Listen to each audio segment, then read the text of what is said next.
They say a load-bearing wall never screams before it gives way. It groans, a low, vibrating hum that only the architect hears, usually right before the ceiling comes down to crush everyone inside. I had spent 10 years building this life, reinforcing the beams, checking the foundation, and pouring every ounce of my liquidity into the mortar. I thought the house was solid. I didn't realize the termites were wearing silk and sleeping in my bed. The zipper on my Matron of Honor dress refused to clear the curve of my ribcage. The sound of the metal teeth grinding against the heavy satin was loud in the quiet master bedroom. I held my breath, sucking in my stomach, my fingers slipping on the tiny tab. Bzzzt. My phone vibrated against the marble vanity. The screen lit up, a harsh white rectangle in the dim afternoon light. It wasn't a text, it was a priority alert from the bank. I abandoned the zipper, letting the bodice of the dress hang loose around my waist like a shedding skin. I picked up the phone. The notification was simple, clinical. Overdraft protection triggered. My thumb hovered over the glass. That was impossible. We kept a float of $50,000 in the checking account for the wedding weekend expenses alone, not to mention the operational capital in the joint savings. I tapped the app icon. The blue wheel spun for a second that felt like an hour. The dashboard loaded. Checking, negative $200. Savings, zero. Investment liquidity, zero. I blinked, waiting for the numbers to correct themselves. It had to be a glitch, a display error. I swiped down to refresh. The little wheel spun again. Zero. The air in the room suddenly felt very thin. I could smell the distinct cloying scent of the lilies Greg had bought me yesterday, sitting in the vase by the window. They didn't smell like an apology anymore. They smelled like a funeral. I tapped into the transaction history. A single wire transfer, initiated 40 minutes ago. Recipient, Oakhaven Holdings, LLC. Amount, $4.2 million. I stared at the number. $4.2 million. Everything. The sale of my firm, the inheritance from my mother, the rainy day fund we had agreed never to touch. It was all gone in a single digital breath. Tessa, you ready, babe? The car's here. Greg's voice floated up the stairs, warm and easy, the voice of a man who hadn't just robbed his wife blind. I looked at my reflection in the vanity mirror. My face was pale, the blood drained away, leaving me looking like a porcelain doll that had been dropped. I forced a breath into my lungs. I tapped the power button, sliding the phone into the pocket of my robe. "Just a second," I called back. My voice didn't shake. It was steady, architectural, the sound of a wall that was still standing, even though the foundation had just been detonated. If you're watching this video, tell me where you're from or what time it is for you. Os. I needed 5 minutes. Just 5 minutes alone with the main server. "I forgot the gift bag in the study," I shouted down the stairs. "Load the suitcases. I'll be right there." I didn't wait for his answer. I turned and walked into the study, closing the door softly until the latch clicked. I moved to my desk, the heavy oak surface cool under my palms. My laptop was already docked.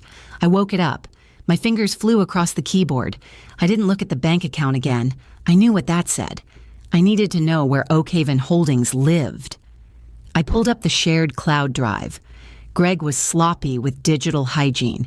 He treated the cloud like a magic box where things disappeared, not a ledger where they lived forever. I searched for Oakhaven. Nothing. I tried Malta. Nothing. I paused, listening to the thud of suitcases being dragged across the hardwood floor downstairs. He would be up here in 2 minutes. Think, Tessa. Think like him. Where does he hide things? He hid them in plain sight. I opened the folder labeled wedding_vows_drafts.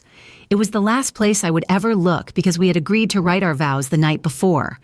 Inside, there were 3 documents: vows_V1.D OCX, vows_final.docx trip_itinerary.pdf.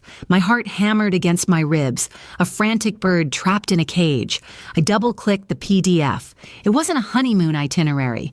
It was a one-way flight booking. 2 passengers, Gregory S. Vance, Monica L. Reed. Departure, Monday morning, 9 o'clock. Destination, Valletta, Malta. The room tilted. Monica, my best friend, my business partner, the woman I was about to stand beside at the altar, the woman who was marrying the son of a senator in 48 hours. They weren't just having an affair. They were cashing me out. This was an exit strategy. The doorknob turned. I didn't have time to close the window. I slapped the laptop shut just as the door swung open. Greg stood there, looking handsome in his casual travel blazer, his hair perfectly coiffed. He smiled that dazzling, boyish smile that had charmed investors and board members for 5 years. "Everything okay?" he asked. He took a step into the room.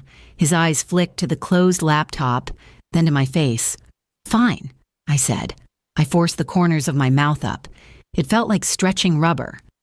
"Just wanted to make sure I sent that email to the caterer, the vegan options." Greg laughed, shaking his head. "Always working, even on the weekend. Come on, Tess, let it go, relax." He reached out and took my hand. His palm was warm, dry. No guilt sweat. He squeezed my fingers. "It's going to be a perfect weekend," he said. "I know," I said. "I can feel it." The drive to the chateau was an exercise in psychological torture. The luxury SUV hummed along the highway, the leather seats embracing us in a comfort I didn't feel. Greg was driving, one hand draped casually over the top of the steering wheel, the other fiddling with the radio dial. He was humming along to some classic rock station. "Don't Stop Believin'." The irony tasted like copper in my mouth. I watched the landscape blur past. Trees, strip malls, open fields. I needed to test the perimeter. I needed to see how solid his lie was. "Did you get the notification from the bank earlier?" I asked. I kept my voice light, bored. I picked at a loose thread on my jeans. Greg didn't even flinch. He didn't tap the brakes. He didn't stiffen. "Which one?" he asked, glancing at the rearview mirror to merge lanes. "The fraud alert? Yeah, I handled it. Someone tried to charge a jet ski in Florida. I froze the card and ordered a new one. It's waiting at the house." It was a smooth lie. Polished. Ready-made. He had anticipated the question. "Oh," I said. "I thought I saw a transfer alert. A big one." Now he looked at me. It was a quick sideways glance, his eyes narrowing slightly. "Tessa," he said, his voice dropping into that patronizing register he used when I was being difficult. "Are you checking the accounts again? We talked about this. You promised to disconnect this weekend." "I know," I said. "It just looked weird." "It's the quarterly tax movement," he said, turning back to the road. "I moved the liquidity to the holding account so the IRS doesn't flag it before the audit. Standard procedure. You signed off on it last week, don't you remember?" I stared at his profile. I hadn't signed off on anything. But the way he said it, so confident, so factual, made a tiny seed of doubt sprout in my brain. Did I? No. I was the CFO. I didn't forget $4 million. "Right," I said softly.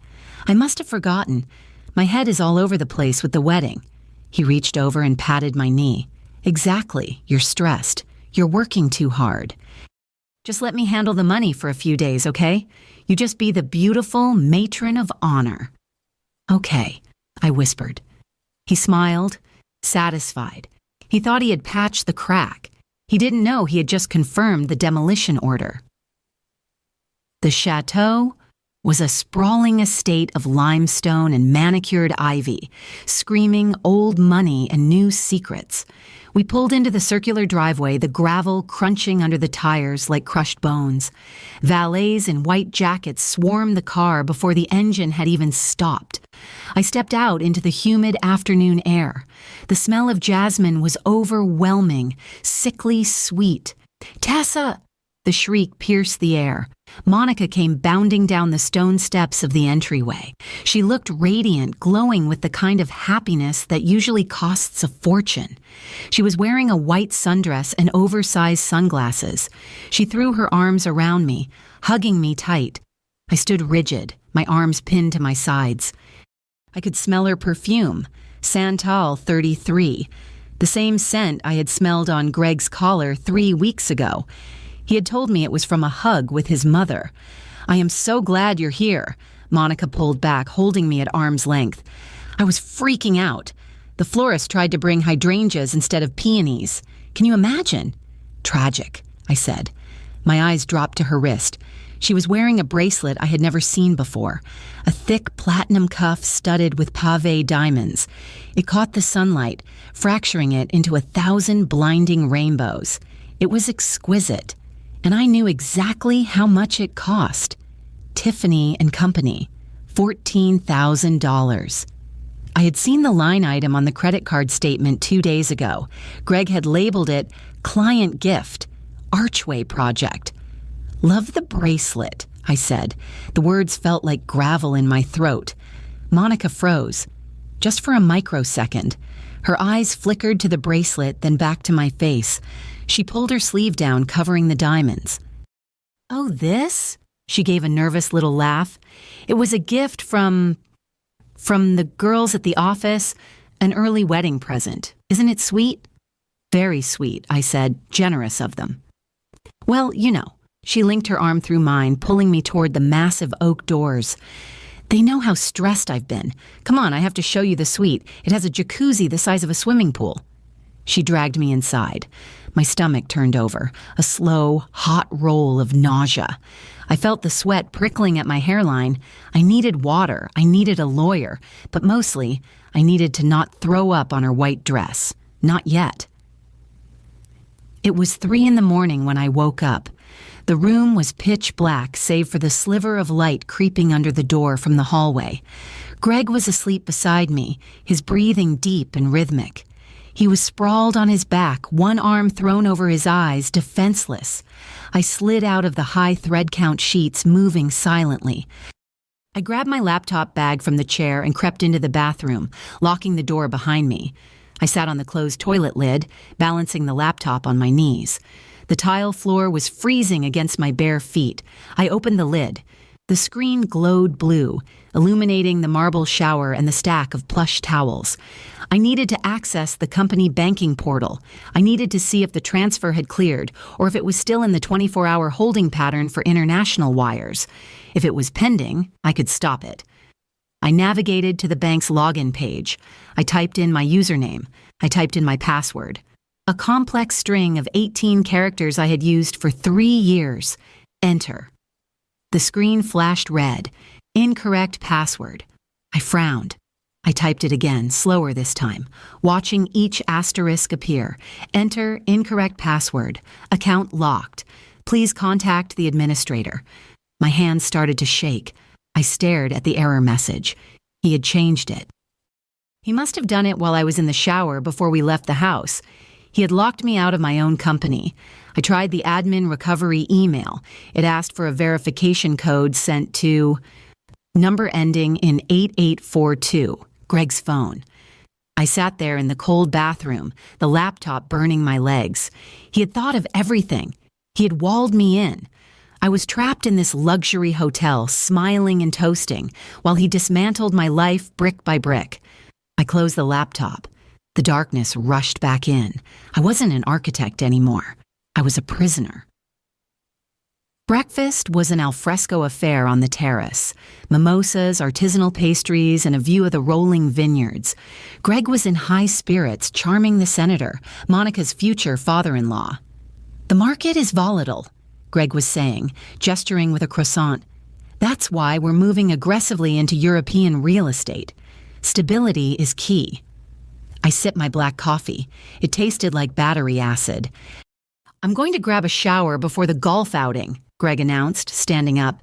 He leaned down and kissed my cheek. "Save me a Danish, babe." "Of course," I said. He left his phone on the table. He took 3 steps, then patted his pocket. He stopped. He turned around. My hand was already inching toward the device. It lay there, face down, encased in sleek black leather. The key to the kingdom. If I could just get the text message preview. "Forgot my phone," Greg said, swooping back in. He snatched it up just as my fingers brushed the leather. He looked at me. His eyes were hard, calculating. He looked at my hand, suspended in mid-air, then up to my eyes. "Were you checking the time?" he asked. His voice was pleasant, but the undercurrent was sharp enough to cut glass. "I was going to move it," I said. My voice was calm. "It was sitting in a puddle of condensation from the water pitcher."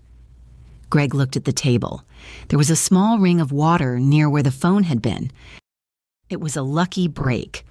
"Thanks," he said. He wiped the phone on his pants. "Good looking out, Tessa. You always protect me." He walked away. I watched him go. My heart was pounding so hard I could hear it in my ears. He knew. He suspected something. The window of opportunity was closing. If I didn't get access soon, the money would be in Malta before the cake was cut. The rehearsal was a chaotic ballet of bridesmaids and groomsmen trying to figure out where to stand. The wedding planner, a frantic woman named Chloe with a headset and a clipboard, was nearing a breakdown. "People, please," Chloe shouted. "The string quartet goes on the left. The groom enters from the right." She spotted me and made a beeline. She looked like she hadn't slept in a week. "Tessa, thank God, I need to talk to you." She pulled me aside behind a large floral arrangement. "There's a problem with the final payment for the venue." "What problem?" I asked.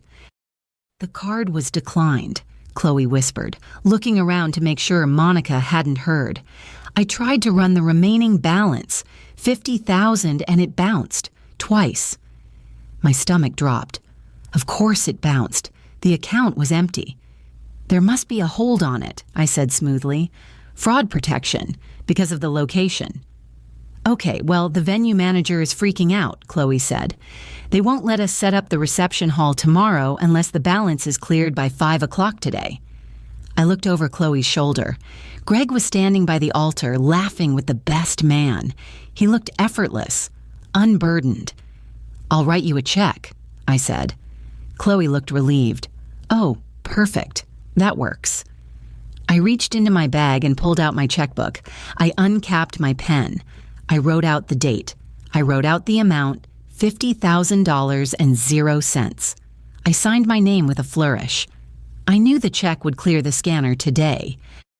I also knew that by Tuesday morning, when the bank tried to process the funds, it would bounce so hard it would crack the pavement. I was committing check fraud, a felony, but I needed to buy time. I needed the wedding to happen. I needed everyone in that room tomorrow night. "Here," I said, handing her the slip of paper. Problem solved. "You're a lifesaver," Chloe said, clutching the check like a holy relic. I watched her walk away. I had just dug the hole deeper. Now I had to make sure Greg fell into it before I did. The bridal suite smelled of hairspray and expensive champagne. It was a chaotic ecosystem of pink silk robes and nervous energy. I stood by the window, watching the sun dip lower over the vineyard, turning the sky a bruised purple. Can you believe it? Monica appeared beside me. She was holding 2 flutes of bubbling gold liquid. 10 years since we were eating ramen in that dorm room, and now look at us. She handed me a glass. The crystal was cold against my fingers. "It's a long way from the dorms," I said. "We built an empire, Monica." "We did," she said, taking a sip. Her eyes were fixed on her reflection in the full-length mirror. She adjusted the strap of her slip, smoothing the fabric over her hips. "And now I'm marrying a Kennedy-adjacent legacy. We've both done well." I turned to look at her. Really look at her. She was beautiful in that sharp, angular way that looked great in magazines but intimidating in person. We had shared everything: clothes, secrets, business strategies. I realized now that I was the only one who had been sharing. She had been taking. "You know," I said, keeping my voice low, below the chatter of the other bridesmaids, "Greg and I were looking at the financials last week, before the glitch." Monica didn't blink. She didn't look at me. She picked a piece of lint off her robe. "Oh?" she said. "Boring talk for a wedding weekend, Tess." "We were talking about loyalty," I continued, pressing the point just enough to see if she would break. "How rare it is. How some partners cash out when the market peaks, leaving the others to clean up the mess." Monica turned her head slowly. Her expression was unreadable, a mask of perfect makeup and Botox composure. She smiled, but it didn't reach her eyes. Her eyes were dead. "Smart partners know when the market has peaked, Tessa," she said softly. "They know when an asset has depreciated. They don't go down with the ship. They build a life raft." She clinked her glass against mine. The sound was a sharp, high-pitched ping that echoed in my skull. "To life rafts," she whispered. She turned and walked back to the makeup chair, leaving me standing there with the cold champagne and the absolute certainty that she wasn't just an accomplice. She was the architect of my destruction. The rehearsal dinner was held in the wine cellar, a cavernous, candlelit space that smelled of damp earth and old oak. Long wooden tables were set with heavy silverware and blood-red roses. The air was thick with laughter and the clinking of cutlery. I sat next to Greg, playing the part of the doting wife. I cut my steak into precise 1-inch squares. I didn't eat them. I just moved them around the porcelain plate, creating a new floor plan for a house I would never live in. "Great speech, Senator," Greg called out, raising his glass as Monica's future father-in-law finished a rambling toast about family values. I scanned the room. I was looking for anomalies. People who didn't fit. The guest list was tight. Family, close friends, key investors. Then I saw him. He was standing near the entrance, leaning against a wine barrel, nursing a scotch. He was wearing a suit that cost more than my car, but it fit him poorly, hanging loose around the shoulders. He wasn't looking at the bride or the groom. He was looking at Greg. I recognized him from a due diligence file I had reviewed 4 years ago, a blurry LinkedIn photo attached to a risk assessment report. Arthur Sterling, corporate attorney, specialization, offshore asset protection and liability shielding. He wasn't a guest. He was a technician. You don't bring a guy like Sterling to a wedding unless you need to bury a body or hide a fortune. I watched Greg catch his eye. A subtle nod. Greg checked his watch, then tapped his blazer pocket. "I'm going to grab a cigar with the boys," Greg whispered to me, leaning close. His breath smelled of Merlot. "Be right back." "Have fun," I said. As he stood up, I saw Sterling push off the barrel and head toward the coat check room.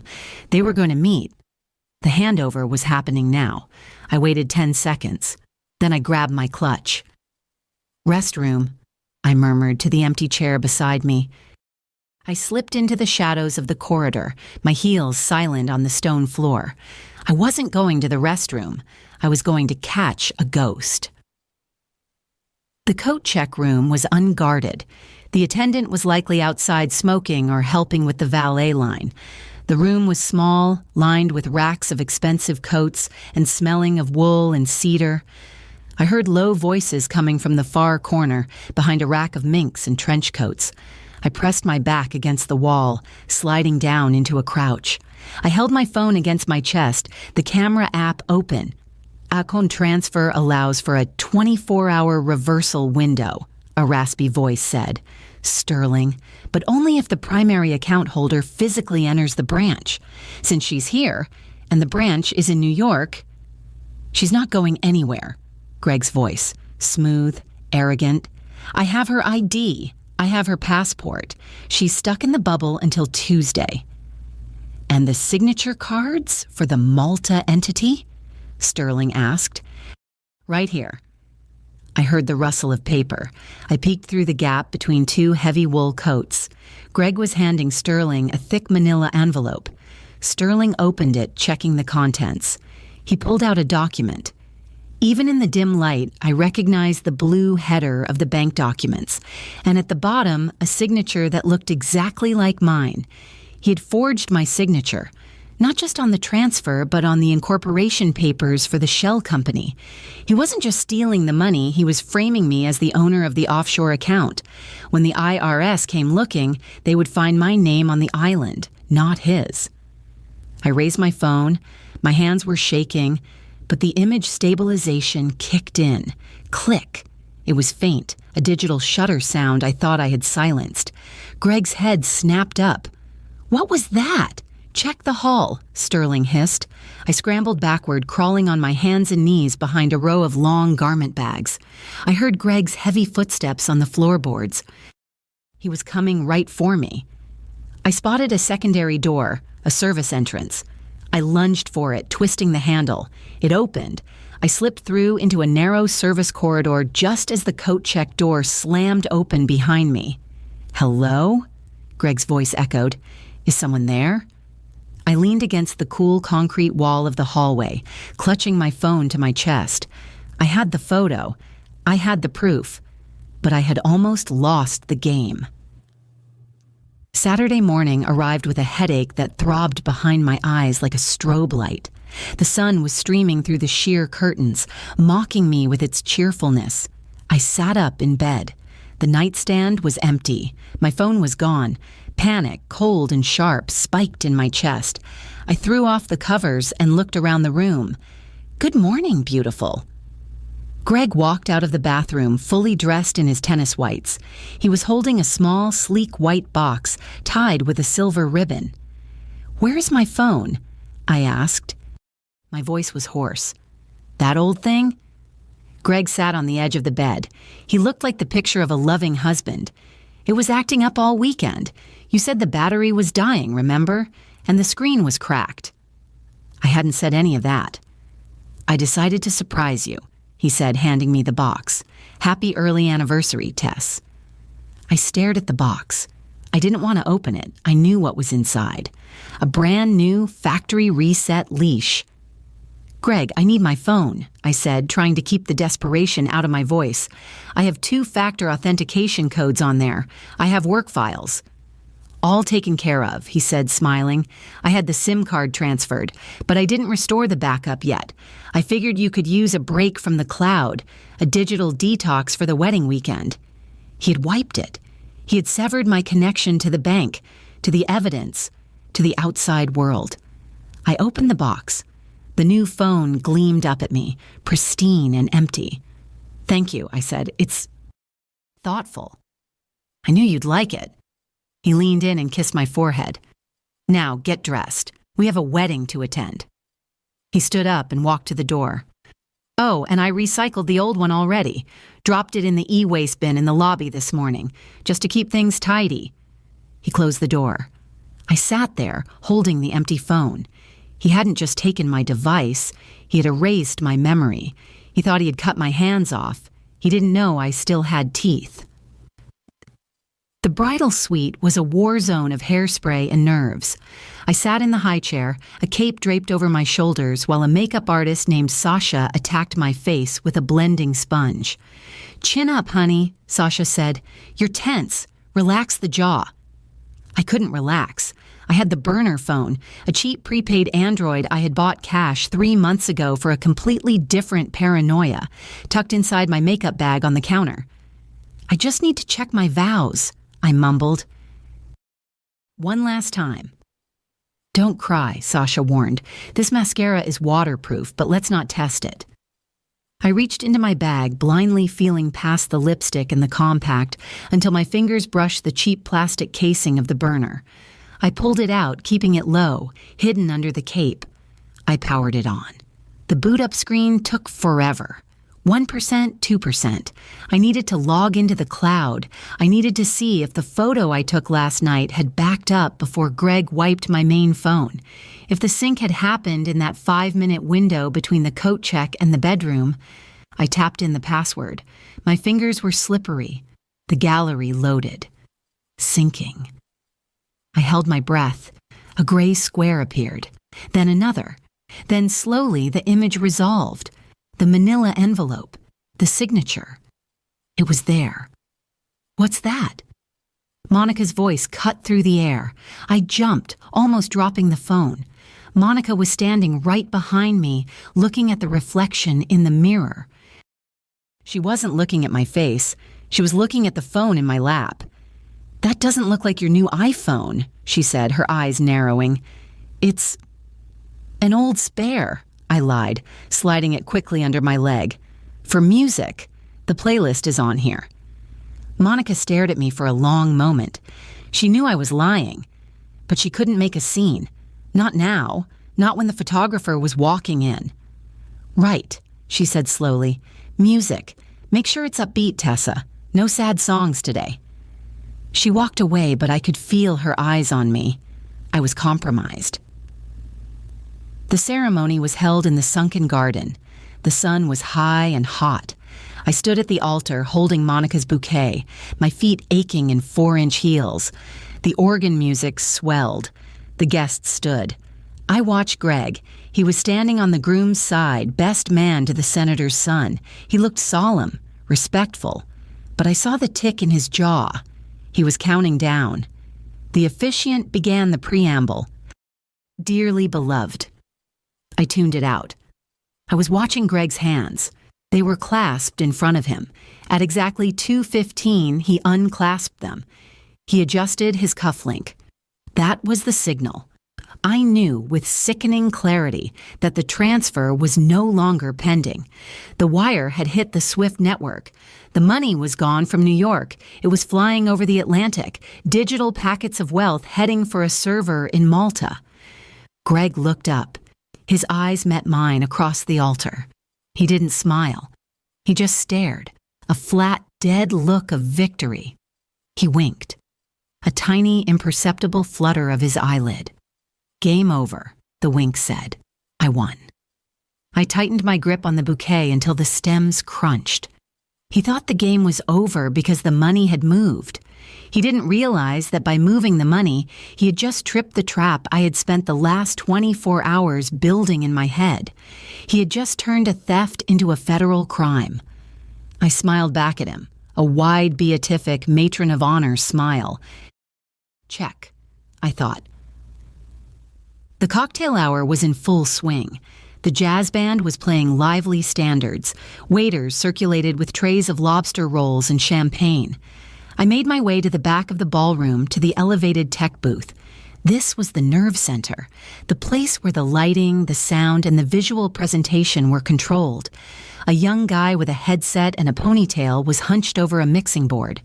"Hey," I said, stepping up to the railing. He pulled one earphone off. "Can I help you, ma'am? Guests aren't really allowed back here." "I'm the Matron of Honor," I said, flashing my badge. "I need to swap the file for the slideshow. The bride made some last-minute changes." I held out a USB drive. It was small, silver, and contained a presentation that would burn this entire wedding to the ground. The tech guy frowned. "I don't know. The groom gave me the master file this morning. He said under no circumstances should I change it. Said there was a prank war going on." Greg. Of course. He had anticipated this. He had locked down the narrative. "It's not a prank," I said, leaning in. I reached into my purse. I didn't have cash. I had used it all to buy the burner phone. I had nothing but a checkbook that was currently radioactive. "Look," I said, "the file the groom gave you has a photo of the bride with her ex-boyfriend, by accident.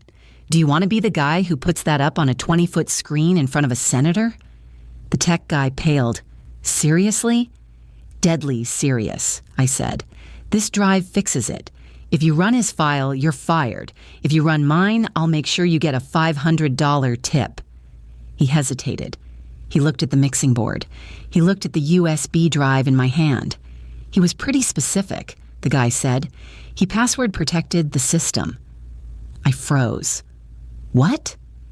"The playback system," he said, pointing to the laptop. He put a user lock on it. I can't swap the file without the admin code. I stared at the screen.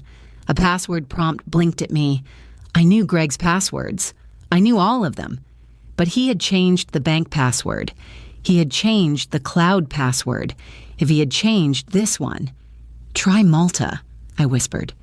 What? Try the word Malta. Malta. The tech guy shrugged. He typed it in. Invalid password. My heart stopped. Sorry, lady, he said. Can't help you. I stood there, the USB drive burning a hole in my hand. The speeches were starting in 20 minutes. I had the ammunition, but the gun was jammed. The path from the tech booth to the ballroom entrance was lined with satin ribbons and oversized floral arrangements, a gauntlet of forced celebration. I hadn't made it 3 steps before a hand clamped onto my upper arm. It wasn't a lover's touch. It was a vice. I saw you, Greg whispered. He pulled me into the alcove of the emergency exit. The heavy door muffled the sound of the jazz band, leaving us in a pocket of tense silence. His face was flushed, his eyes bright with adrenaline and champagne. I saw you flirting with the AV kid, he said. His grip tightened. I could feel his fingers digging into the soft flesh of my arm, leaving bruises that would match my dress. Trying to sabotage the slideshow? Really, Tessa? That's desperate, even for you. I was just checking the volume, I said. My voice was thin, breathless. I let him see the fear. He fed on it. Don't lie to me. He leaned in close, his breath hot against my ear. I know about the check you wrote to Chloe. $50,000 on a closed account. That's check fraud, Tessa. A felony. My stomach lurched. He had checked the planner's logs. He was thorough. I just wanted to help, I stammered. You wanted to buy time, he corrected. But you bought yourself a prison sentence. If you make one scene tonight, if you say one word out of turn, I will hand that canceled check to the senator's security detail. Do you understand? You'll leave this wedding in handcuffs. He released my arm, smoothing the fabric of his tuxedo. He smiled, a terrifying shark-like baring of teeth. Now, fix your face. We have a dinner to eat. The head table was a display of excess, towering centerpieces, gold-rimmed chargers, and enough silverware to equip a small army. I was seated between the senator and Greg, a political sandwich. The architecture here is stunning, the senator said, cutting into his filet mignon. Greg tells me you designed your own home in the Hamptons. I did, I said. I picked up my wine glass. The condensation was cold against my fingertips. Structure is important. If the foundation is weak, the whole thing collapses. I looked at the tech booth across the room. The kid was still there, looking bored. I needed to get him the password. I needed to bypass the lock Greg had installed. I thought about the password. Greg was a narcissist, but he was also lazy. He reused things. He wouldn't use Malta. That was too obvious for a text input. He wouldn't use a date. He was terrible with numbers. He would use something he looked at every day, something he coveted. I glanced at Greg's wrist. He was wearing the vintage Patek Philippe I had bought him for his 30th birthday. He checked it constantly. He was obsessed with it. I slipped my hand under the table, finding the burner phone in the folds of my dress. I kept my eyes on the senator, nodding at his story about tax reform. My thumb hovered over the keypad. I texted the tech kid. I had saved his number when I borrowed his phone to check the lighting earlier. Try Patek. I waited. The senator laughed at his own joke. Greg chuckled, clapping him on the back. My phone buzzed against my thigh. Kid. Nope. Invalid. I took a sip of wine to hide my grimace. Not Patek. Think, Tessa. What is the one thing Greg cares about more than money? You know, Greg said loudly, leaning across me to address the senator, the key to this merger is legacy. It's about the name, Vance and Reed. It has a ring to be carved in stone. Legacy, I typed it in. Try legacy. Buzz. Kid. Nope. The speeches were starting in 10 minutes. I was running out of guesses. The lights dimmed. A spotlight hit the center of the room. The best man, a frat brother of the groom who worked in hedge funds, took the microphone. "Greg has always been a guy who knows what he wants," the best man slurred slightly, "and he knows how to get it. I remember in college, we called him the architect because he always had a plan." Greg beamed. He squeezed my hand on top of the table. It was a possessive squeeze, painful and claiming. "You see," he whispered to me, "everyone knows. I build things. You just decorate them." He was so arrogant, so sure of his victory. I looked at the tech booth again. The kid was shrugging at me. He was about to load Greg's file. Then it hit me. The password wasn't a thing he wanted. It was who he thought he was. The architect. I pulled the phone out. I didn't care if the senator saw. I typed furiously. Try, Thurchitect. No spaces. I watched the booth. The kid typed. He paused. He looked at the screen. He looked up at me and gave a thumbs up. Oxygen rushed back into my lungs. The system was unlocked, but I still hadn't swapped the file. The kid still had Greg's drive loaded. I needed one more move. I unclasped the diamond tennis bracelet from my wrist, a jagged line of ice worth $20,000. I wrapped it in a napkin. I stood up.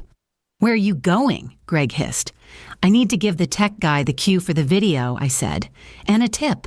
"Sit down," Greg commanded. "I'm the Matron of Honor, Greg," I said, my voice loud enough for the senator to hear. "I have a duty." I walked away before he could grab me. The walk to the microphone felt like walking to the gallows, or maybe the guillotine. The room was silent, save for the hum of the ventilation and the clinking of coffee spoons. 200 faces turned toward me. I stopped at the tech booth on my way to the stage. I dropped the napkin-wrapped bracelet onto the mixing board. "Play the file on the USB drive I gave you earlier," I whispered. "The bracelet is yours. It's real. Test it if you want." The kid opened the napkin. His eyes widened. He looked at the bracelet, then at Greg's prank file, then at me. He made a choice. He ejected Greg's drive. He plugged in mine. I walked up the stairs to the stage. The spotlight blinded me for a second. I gripped the podium. The wood was slick under my sweaty palms. "Good evening," I said. My voice echoed through the ballroom. "I'm Tessa, Monica's best friend, Greg's wife." I paused. I looked at Greg. He was staring at me, his face a mask of fury. He was signaling the security guard near the back wall. "They say marriage is about sharing," I said. "Sharing your life, your dreams, your bank accounts." I laughed, a dry, brittle sound. "But sometimes sharing is hard. Sometimes people keep secrets. And tonight, I think we should celebrate the truth, because without truth, there is no foundation." I raised the clicker. "To the happy couple," I said. I pressed the button. The massive screen behind me flickered. Greg stood up, knocking his chair over. "Tessa, don't—" The first slide appeared. It wasn't a baby picture. It was a screenshot. High definition, 10 feet tall, wire transfer confirmation. Source, Vance Architecture Operating. Destination, Oak Haven Holdings, Malta. Amount, $4,200,000. A ripple of confusion went through the room, a nervous laugh. I clicked again. Slide 2, the flight itinerary. Passengers Gregory Vance and Monica Reed, one way. The room went deadly silent. The confusion curdled into shock. I clicked again. Slide 3, the text messages I had downloaded from the cloud backup. Greg, once the wire clears, we leave her with the debt. She's too proud to fight it. Monica, make sure you wipe her phone. I don't want any loose ends. I clicked again. Slide 4, the forged signature card for the offshore account, side by side with my real signature. It turns out, I said into the microphone, my voice steady now, powerful, that Oak Haven isn't a retreat. It's a shell company, and Greg isn't just an architect. He's a thief. Pandemonium broke. Monica screamed. It was a raw, primal sound. She lunged at Greg, not me. You idiot, you said you scrubbed it. The senator stood up, his face purple. He signaled his security detail. They weren't moving toward me. They were moving toward the groom. Greg froze. He looked at the screen, then at the senator, then at the approaching guards. He looked at me. The arrogance was gone. He looked small. "Checkmate," I whispered, though only the microphone heard it. The flashing lights of the police cruisers washed the limestone walls of the chateau in alternating red and blue. It was a violent, chaotic disco. I sat on the stone steps of the entryway, my heels kicked off next to me. I held a glass of champagne that had gone flat. I watched them lead Greg out. He was handcuffed. He didn't look at me. He was shouting at his lawyer on the phone, blaming Monica, blaming the bank, blaming everyone but himself. Monica came next. She was weeping, her mascara running in black rivers down her face, ruining the white dress. The senator was shouting at the police captain, distancing himself from the scandal with the speed of a seasoned politician. Chloe, the wedding planner, sat next to me. She looked exhausted. "So," Chloe said, lighting a cigarette, "I guess the check is going to bounce." "Definitely," I said. "Figured." She exhaled a plume of smoke. "Hell of a show, though. Worth the 50 grand. "I'll wire you the money," I said. "Once the FBI unfreezes the assets. I have the documentation to prove it was stolen. I'll get it back." "I know you will," Chloe said. "You seem like the type who gets things done." I took a sip of the flat champagne. I looked at the empty driveway where the luxury SUV had been.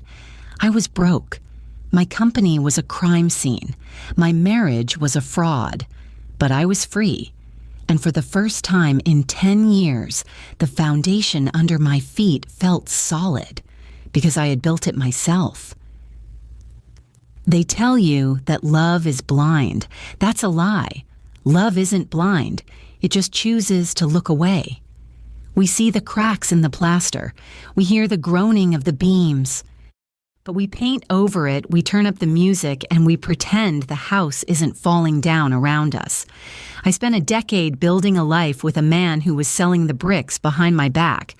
I thought I was the architect, but I was just the tenant. Now I know the difference between a load-bearing wall and a facade, and I know that sometimes you have to burn the house down to see the sky. So here's my question for you. If you looked at your bank account, your texts, and the darkest corners of your partner's life right now, are you sure you're the owner of your own existence, or are you just waiting for the eviction notice? If this story resonated with you, leave a like and consider subscribing. You can also drop any comment below, even just one word. Maybe tell me where you're watching from, or what time it is right now. Sometimes one word is enough to say you were here.